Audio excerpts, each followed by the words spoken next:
up, everyone? Nate here, and I have a special guest. This is Scott.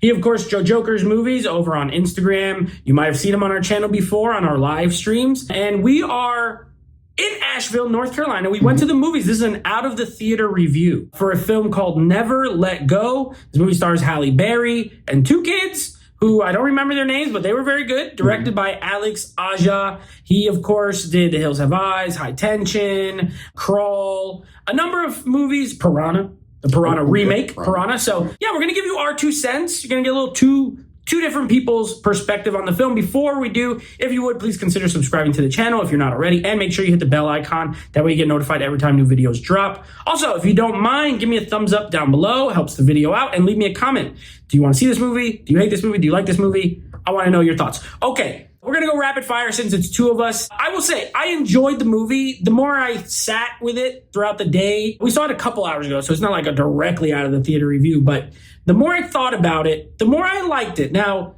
on the plus side, I thought Halle Berry was great. I thought her performance was actually fantastic. It's good to see her have a good role because we were talking, I feel like she's a good actress who picks bad movies a lot of times. Yeah. And so it was good for her to be in a good role for her. These 2 kids were also fantastic. I thought the acting from them, especially, they're twins. So I was going to say the older or younger. One of them, though, is really, really good. Well, we don't do spoilers. So the one who doesn't get like sick or whatever, I thought he was fantastic. Also, I thought the premise was really interesting. It led to a lot of intrigue. It led to a lot of questions. And this is where I could see, as far as a negative goes, not everything is answered. And for some people, that might be frustrating. For other people, it might not be.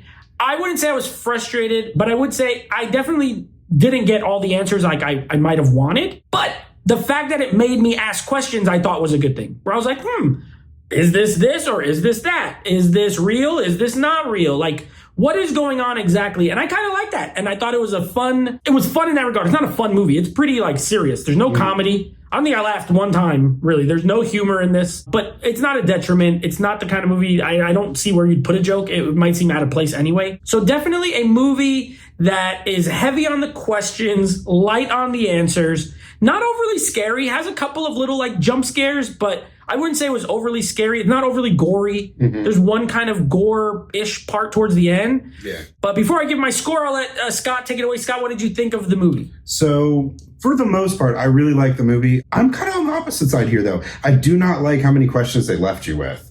Like, I like more answers than leaving you with more questions than answers, basically. But like you said, all the performances were great. I did love the feel of the movie. It's very dark, very eerie. I love the score of it, too. Oh, yeah. Yeah, it had a really good score to it. So, yeah, I mean, I'm just going to make it quick. I enjoyed most of it, except for a few parts. And I don't like being left with too many questions, and it kind of leaves you with a lot of questions. So, basically, yeah. Yeah, and I could see that happening. So, for me, 7 out of 10. I enjoyed the movie. I thought it was good. I think there's more good than bad, but it's not perfect. Again, I wish it was a little scarier even, but there's not a lot of scares here. But it didn't hurt the movie. I found it intriguing. I was never bored. I agree the score was really good. Oh, yeah. And it was just the right length, about an hour and 40 minutes. Actually, maybe it could have been 5 or 10 minutes shorter, but overall, I liked it. I give it a 7 out of 10. What do you give it? I give it a 6.5 out of 10. 6.5. I just don't like it a little bit less. But yeah, it's still on the positive side. Yeah. Which we talked about it after, and he was definitely like, man, I want more answers. And I could see people feeling that way. So, you might fall into my camp where you're like cool without knowing everything. You might fall into Scott's camp where you're cool with not knowing some stuff, but maybe you want a few more pieces of information. Anyway, that's a little out of the theater review on a road trip. And I will be back next week with another out of the theater review for Francis Ford Coppola's Megalopolis. So keep an eye out for that. Until then, take it easy.